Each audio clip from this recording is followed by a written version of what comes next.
भीष्म ने अर्जुन को क्यों बताया था अपनी मृत्यु का रहस्य? इतिहास की बातें।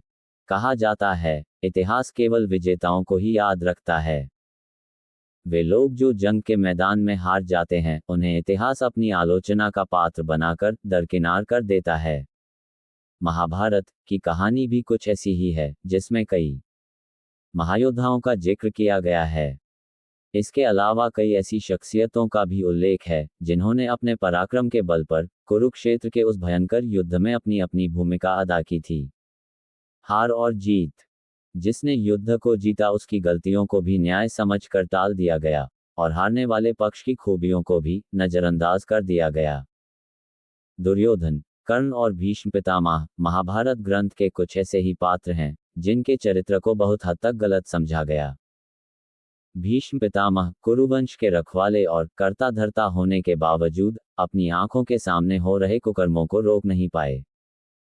कौरवों और पांडवों की उस लड़ाई में सबसे ताकतवर और प्रभावशाली होने के बाद भी वह इस भयंकर युद्ध में विवश होकर शामिल हुए।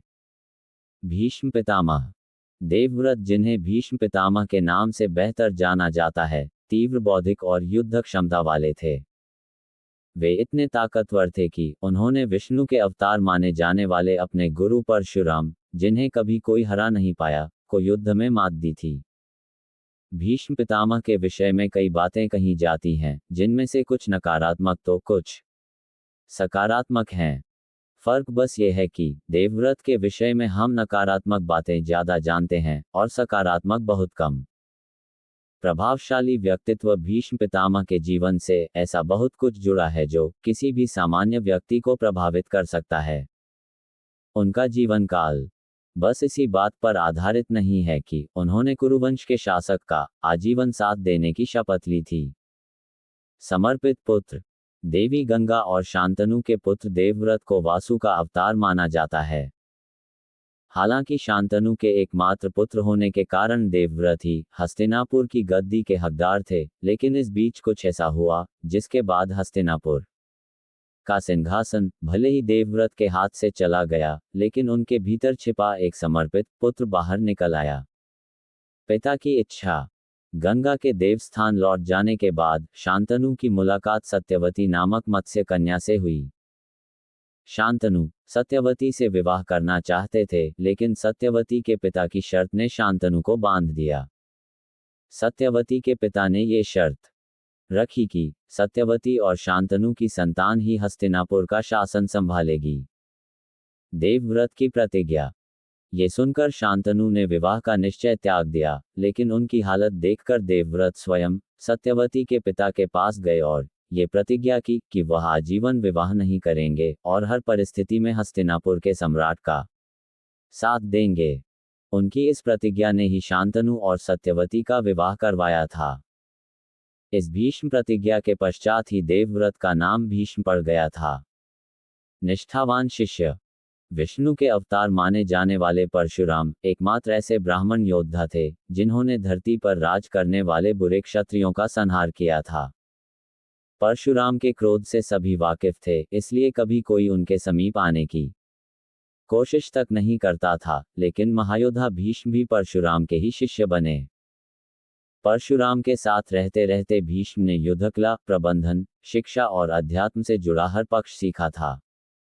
अंबा की गुजारिश। भीष्म ने आजीवन विवाह ना करने की सौगंध ली थी, लेकिन जब अंबा ने परशुराम की चौखट पर जाकर ये गुजारिश की कि भीष्म उनके साथ विवाह करने के लिए राजी हो जाएं, तब परशुराम ने भी भीष्म को मनाने की कोशिश की, लेकिन परशुराम के आदेश को भी भीष्म ने अस्वीकार कर दिया। इस पर परशुराम क्रोधित हो उठे और भीष्म को युद्ध के लिए ललकारा। भीष्म ये जानते थे कि परशुराम से जीतना उनके बस की बात नहीं है, फिर भी गुरु की इच्छा पूरी करने के लिए उन्होंने ये युद्ध किया। इस युद्ध में परशुराम की हार भी हुई थी। वचन के लिए प्रतिबद्ध। हम ये बात अच्छी तरह जानते हैं कि भीष्म पितामह ने हस्तिनापुर के शासक का हर हाल में साथ देने, उसकी ओर से युद्ध करने की प्रतिज्ञा ली थी। ऐसे हालातों में हस्तिनापुर के शासक धृतराष्ट्र के पुत्र दुर्योधन की ओर से युद्ध करके उन्होंने अपने वचन की रक्षा की थी। वैसे भी उस पौराणिक काल के राजा, महाराजाओं और शाही परिवारों के लिए वचनबद्धता अपने प्राण, अपने सम्मान से ऊपर हुआ करती थी। ऐसे में भीष्म पितामह द्वारा हर परिस्थिति में अपने दिए गए वचन की रक्षा करने का गुण सभी को सीखना चाहिए। न्यायप्रिय योद्धा। यद्यपि भीष्म पितामह ने यह वचन लिया था कि वह हर परिस्थिति में हस्तिनापुर के सम्राट का साथ देंगे, लेकिन जब कौरवों और पांडवों के बीच कुरुक्षेत्र का युद्ध छिड़ा तो भीष्म पितामह यह अच्छी तरह जानते थे कि वे इस बार गलत पक्ष के साथ हैं। पितामह ये भी भली प्रकार जानते थे कि जब तक वे पांडवों के विरुद्ध और कौरवों के साथ हैं तब तक कोई भी कौरवों को हरा नहीं सकता, इसलिए उन्होंने स्वयं एक चाल चली। मृत्यु के संकेत। युद्ध के दौरान महान से महान योद्धा का बाण भी भीष्म पितामह का बाल भी बांका नहीं कर पा रहा था। ऐसे में स्वयं पितामह ने जाकर अर्जुन को संकेत दिए कि किस तरह उन्हें मारा जा सकता है। शिखंडी। भीष्म ने अर्जुन को बताया कि वह कभी किसी स्त्री के सामने हथियार नहीं उठाते, किसी स्त्री पर प्रहार नहीं करते। भीष्म पितामह के ये कहने पर अर्जुन ने शिखंडी की सहायता ली।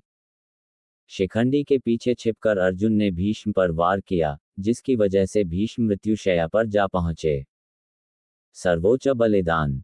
भीष्म की ये सभी विशेषताएं किसी भी सामान्य व्यक्ति को सामाजिक रूप से महान बना सकती हैं।